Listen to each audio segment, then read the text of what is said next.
Hi, Real Rider here. Today I am going to explain this important American movie called A Man Called Otto. Buckle up, because what you're about to see is so captivating, it might just steal your attention for a while. Stay safely hooked. Otto Anderson, Tom Hanks, a 63-year-old single man, lives in rural Pittsburgh, Pennsylvania. He quit a steel organization where he works after his hours were cut, and a junior trainee became his supervisor.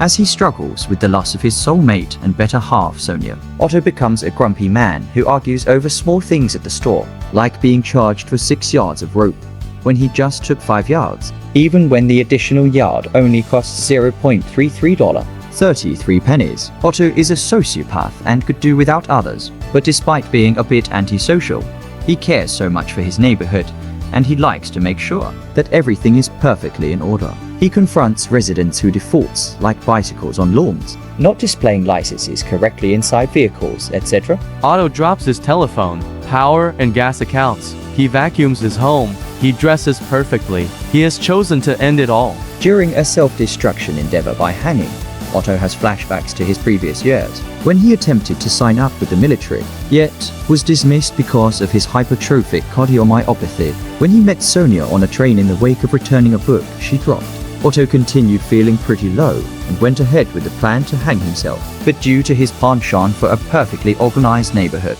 he comes down from his suicide chair when the new neighbors, Marisol and Tommy, with their 2 lively daughters, Abby and Luna, wanted to park their vehicle at the lawn. Otto cited their unprofessional driving skills at the neighborhood and wanted to make sure they were parked properly before he could go back to continue his suicide quest. The new neighbors bring tasty Mexican food and need an Allen wrench and to thank him for helping them park. Otto gives hanging himself another shot, but guess what? The whole thing falls apart. He falls, sees a newspaper at about roses he left on the floor, and decides, maybe not today. Phew. Later, Otto chats with Sonia at her grave, telling her all about these new neighbors. Turns out, there's this fancy schmancy real estate company called Carla and Marika trying to buy up houses for luxury condos. What a twist. Otto endeavors self-destruction once more, this time by means of carbon monoxide harming. He encounters a flashback to a supper with Sonia.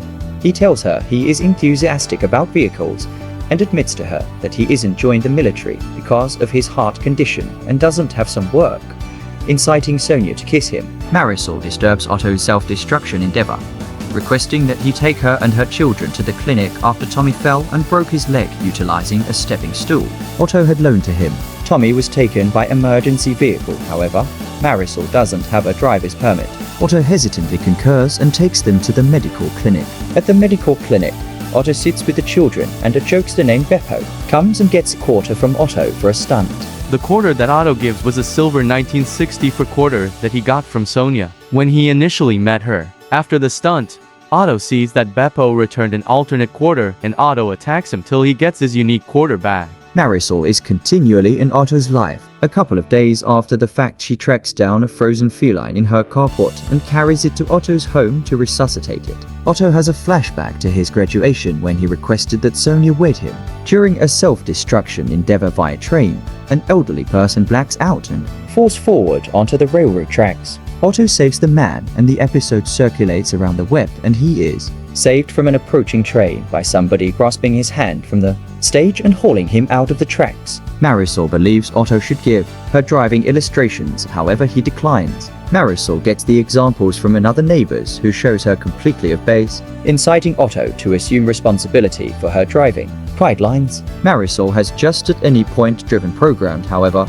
Otto demands that she figures out how to drive stick. Marisol inquires as to whether he'd take her for a driving illustration, and later, they visit Sonia's #1 bread shop, which the couple previously visited. Consistently, Otto takes on a feline that continues to hang about outside. At the bread kitchen, he enlightens her concerning his companionship with a man named Ruben Peter Lawson Jones, the two having cooperated to lay out rules and request, with Otto as director of the local affiliation board. The two developed separated after Ruben's inclination for passages and Toyotas over Otto's Chevrolets and the upset of supplanting Otto as executive. Ruben, who suffered a heart attack, presently utilizes a wheelchair and is really focused on by his significant other, Anita Juanita Jennings and neighbor Jimmy Cameron Britton. A nearby transsexual high schooler, Malcolm McWhidar, perceives Otto as Sonia's better half while conveying papers and flyers in the area. Malcolm slices through Otto's disgruntlement at receipt of the papers and describes that Sonia was his educator and an example of the rare type of person who acknowledged him as he was. A fellowship structures between the pair and Otto fixes Malcolm's bike.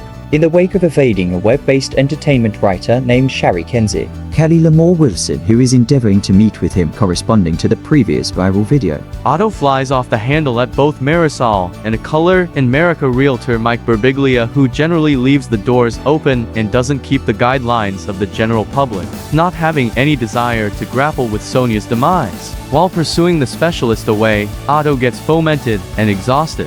However, won't tell Marisol anything and closes her out. He endeavors to end it all by shotgun, yet is interfered with by Malcolm, who requests to go through the night after his dad threw him out. Otto discovers that Color and Marika is intending to compel Rubin into a nursing home and take their home, after unlawfully finding out, by calling their child Chris, who had the overarching legal authority, that Anita was determined to have Parkinson's infection. Thus, Rubin needs to move into an exceptional requirements place, and Anita into a retirement home. This way, the land organization gets the house assuming Chris consents to offer to them, which he does. Otto consents to help Anita and Rubin. Marisol will not help Otto. She is furious with him about closing her out until he tells her that he and Sonia went to Niagara Tumbles to observe Sonia's pregnancy. On the transport back home, they were engaged with an accident, and Sonia became incapacitated and had an unnatural birth cycle. The area was not open to Sonia, and Otto was removed from the chairmanship after it warmed a conflict with the Color in America delegate David McGee, who were building condominiums overall around the general public, and none of it was wheelchair well disposed. Otto needed to shut all the land organizations out of town and needed to sue the transport organization, who had a review on the breaks of the transport. However, never sorted it out, yet ruled against it to really focus on Sonia, with the assistance of the area, and Shari Kenzie, who questions the rep on how he approaches clinical records of seniors.